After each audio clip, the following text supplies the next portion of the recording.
नमस्कार दोस्तों, एक बार पुनः हम हाजिर हैं।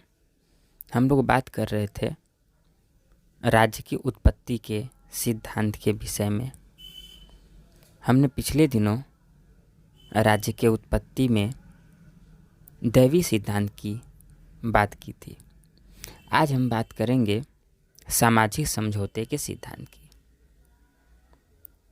सामाजिक समझौते का जो सिद्धांत है, इसका उल्लेख या इसका उद्भव अगर हम कहें तो महाभारत के शांति पर्व तथा कौटिल्य की पुस्तक अर्थशास्त्र से हुआ है, क्योंकि वहाँ भी हमें ऐसी स्थिति देखने को मिलती है जब समझौते के फलस्वरूप शासन व्यवस्था कायम होता है।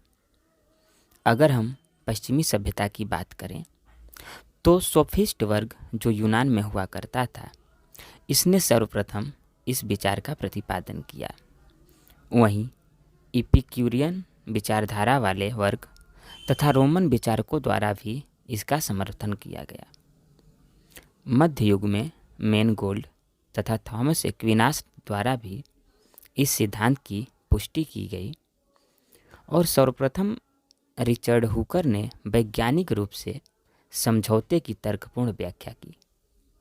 डच न्यायाधीश ग्रोसियस, पुफेनडॉर्फ तथा स्पिनोजा ने इसका समर्थन किया, किंतु वैज्ञानिक रूप से और क्रमबद्ध रूप से प्रतिपादन करने में संविदावादी विचारक हॉब्स, लॉक और रूसो ही आते हैं। तो सर्वप्रथम हम हॉब्स द्वारा प्रतिपादित उसकी ग्रंथ लेवियाथन में उल्लेखित विचारों से शुरू करेंगे। थॉमस हॉब्स, जो कि इंग्लैंड का निवासी था, वो राजतंत्र का समर्थक था और प्रजातंत्र का विरोधी। जो उसने ग्रंथ लिखा था 1651 में, लेवियाथन, इस पुस्तक में उसने समझौते सिद्धांत का प्रतिपादन किया था और निरंकुश राजतंत्र का समर्थन किया था। हॉब्स अपने सामाजिक समझौते की व्याख्या करने में सबसे पहले मानव स्वभाव की बात करता है। वह बताता है कि मनुष्य सामाजिक प्राणी नहीं है, वह स्वार्थी है, अहंकारी है तथा आत्माभिमानी प्राणी है। इस संबंध में कहता है कि मनुष्य दूसरों को बहुत दूर से और अपने को बहुत करीब से देखता है। हाँ, वो कभी कभी यह स्वीकार कर लेता है कि अमुक व्यक्ति भी उसके जैसा समान है, हालांकि वह अपने से ऊपर स्वीकार नहीं कर पाता। वह सदैव शक्ति से ही प्रेम करता है और शक्ति प्राप्त करने का निरंतर प्रयत्न करता है। मानव स्वभाव के बाद हॉब्स प्राकृतिक दशा की बात करता है। इस प्राकृतिक अवस्था में मनुष्य के जीवन पर किसी प्रकार का नियंत्रण नहीं था, जिससे प्रत्येक मनुष्य दूसरे मनुष्य को शत्रुता की दृष्टि से देखते थे। अर्थात एक शब्द में कहें तो प्रत्येक का प्रत्येक से युद्ध हुआ करता था। वह अवस्था अच्छी नहीं थी।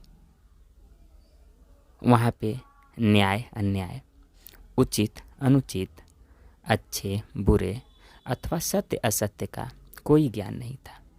प्राकृतिक अवस्था में शक्ति ही सत्य है का बोलबाला था। जो जितना शक्तिशाली होता था उसके रहने की उम्मीद ज़्यादा होती थी। हॉब्स कहता है वहाँ कोई व्यवसाय न था, कोई संस्कृति न थी, कोई विद्या नहीं थी, कोई भवन निर्माण कला न थी और न कोई समाज था। मानव जीवन असत्य, दीनहीन, पाशविक और अल्प थी।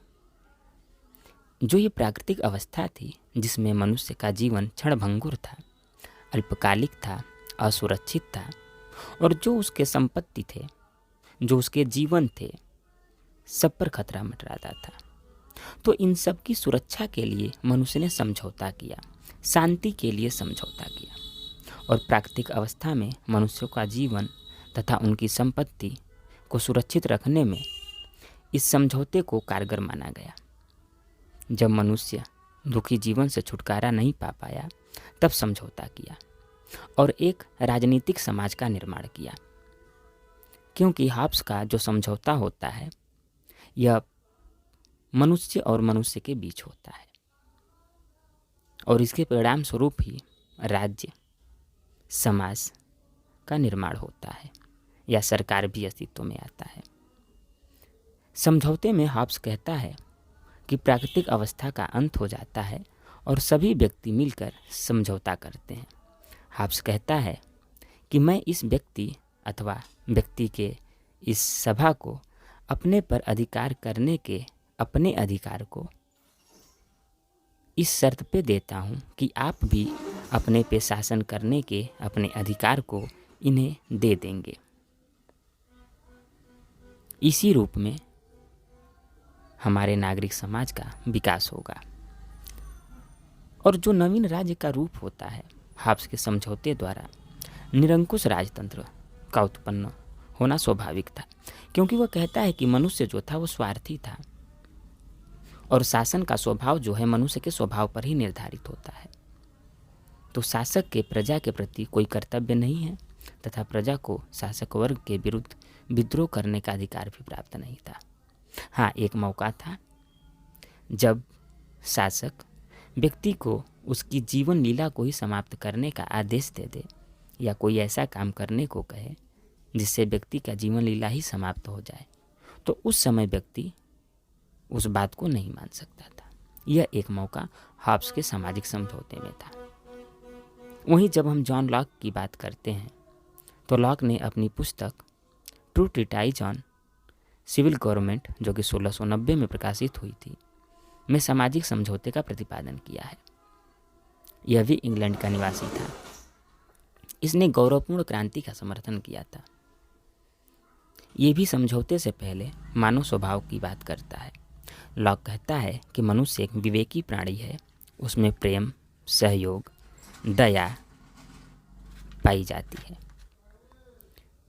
और आगे जब ये प्राकृतिक अवस्था की बात करता है तो हॉब्स से बिल्कुल विपरीत बात करता है। प्राकृतिक अवस्था में मनुष्य सुख और शांति का जीवन व्यतीत करते हैं। वह समय के नियम को मानते हैं कि तुम दूसरों के साथ वैसा ही व्यवहार करो जैसा व्यवहार तुम दूसरों से अपने प्रति चाहते हो। सभी मनुष्यों को अपने जीवन, स्वतंत्रता तथा संपत्ति के अधिकार प्राप्त थे। लेकिन प्रश्न उत्पन्न होता है कि लॉक के सामाजिक समझौते के कारण क्या थे। तो इसमें जो कारण थे वो इस प्रकार थे कि लॉक के अनुसार इस आदर्श प्राकृतिक अवस्था में कुछ कमियां थी और वो कमियां इस प्रकार थीं कि प्राकृतिक नियमों की स्पष्ट व्याख्या करने वाला कोई नहीं था। इन नियमों की व्याख्या करने के लिए कोई सभा नहीं थी, कोई व्यवस्था नहीं था और नियमों का उल्लंघन करने वालों को कोई दंड देने वाला नहीं था। और इन सब का समाधान करने के लिए समझौते की आवश्यकता उत्पन्न हुई। और जो समझौता होता है तो लॉक बताता है कि राज्य का निर्माण करने के लिए 2 समझौते होते हैं। एक प्राकृतिक अवस्था का अंत करके समाज की स्थापना के लिए और दूसरा समझौते द्वारा राजनीतिक समाज की स्थापना होती है और उसकी व्याख्या करने जो कानून है, प्राकृतिक कानून है, उनकी व्याख्या करने, दंड देने और नियम बनाने के अधिकार दे दिए गए। किंतु ये प्रतिबंध लगा दिया गया कि शासक प्राकृतिक नियमों के अनुकूल तथा जनहित में ही कानूनों का निर्माण करेगा। यदि वह ऐसा नहीं करता है तो समाज उसके स्थान पर दूसरी सरकार की स्थापना कर सकता है। और जो नवीन राज्य का स्वरूप होता है लॉक के समझौते के परिणाम स्वरूप, वो सीमित या वैधानिक राजतंत्र की स्थापना होती है।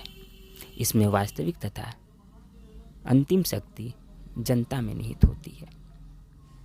अब हम आगे बात करते हैं जीन जैकस रूसो की।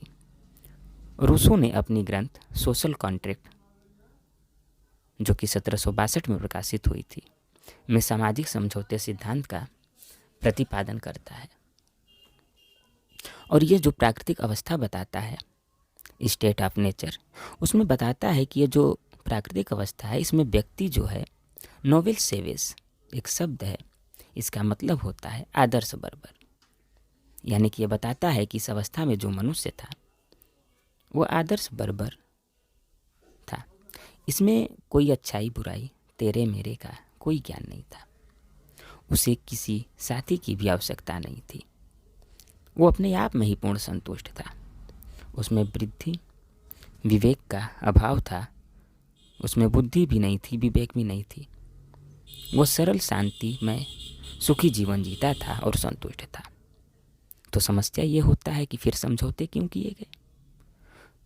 तो रूसो बताता है कि समय बीतता गया, कृषि का आविष्कार हुआ, व्यक्तियों ने भूमि पर अधिकार करना प्रारंभ कर दिया, संपत्ति पर कब्जा करना शुरू कर दिया, तेरे मेरे का भाव उत्पन्न हो गया। आगे लिखता है कि वह पहला व्यक्ति समाज का वास्तविक जन्मदाता था जिसने एक भूभाग को बाड़े से घेर कर कहा कि यह भूमि मेरी है, और उसके इस कथन पर विश्वास करने वाले सरल व्यक्ति मिल गए। तो व्यक्तिगत संपत्ति के कारण प्राकृतिक अवस्था का आदर्श रूप नष्ट हो गया तथा युद्ध, संघर्ष, विनाश का वातावरण उत्पन्न हो गया। समाज की वही दशा हो गई जो हॉब्स की प्राकृतिक अवस्था में थी, और इससे मुक्ति पाने के लिए समझौते किए गए। और इस समझौते में बात क्या की गई कि इस युद्ध और संघर्ष के वातावरण का अंत करने के लिए सभी व्यक्तियों ने एक स्थान पर एकत्रित होकर समझौता किया। इस समझौते में सभी व्यक्तियों ने अपने समस्त अधिकारों का समर्पण किसी व्यक्ति विशेष के लिए नहीं, जैसा कि हॉब्स के संबंध में किया गया था। हॉब्स ने जो समझौता कराया था उसमें एक व्यक्ति या व्यक्तियों के सभा को अधिकार दिए गए, लेकिन रूसो के समझौते में ऐसा नहीं है। वो कहता है कि संपूर्ण समाज के लिए समर्पण किया गया है। फलस्वरूप संपूर्ण समाज की समान इच्छा उत्पन्न हुई। सभी व्यक्ति समान इच्छा के अधीन हैं। रूसो आगे कहता है कि समझौते के अंतर्गत प्रत्येक अपने व्यक्तित्व और अपनी पूर्ण शक्ति को सामान्य प्रयोग के लिए सामान्य इच्छा के सर्वोच्च निर्देशन के अधीन समर्पित कर देता है तथा एक समूह के रूप में अपने व्यक्तित्व तथा अपनी पूर्ण शक्ति को प्राप्त भी कर लेता है। यानी कि एक सामान्य इच्छा के निर्देशन में वह समर्पित भी कर देता है, और चूंकि सामान्य इच्छा का ही भाग है तो वो प्राप्त भी कर लेता है। और जो नवीन राज्य का रूप सामने आता है, तो रूसो के समझौते द्वारा लोकतंत्रात्मक राज्य की स्थापना होती है, जिसमें संप्रभुता संपूर्ण समाज में निहित होती है तथा जनता की सामान्य इच्छा के विरुद्ध कार्य करने वाली सरकार को हटाने का अधिकार भी होता है। अभी हमने देखा हॉब्स, लॉक, रूसो द्वारा प्रतिपादित सामाजिक समझौते सिद्धांत।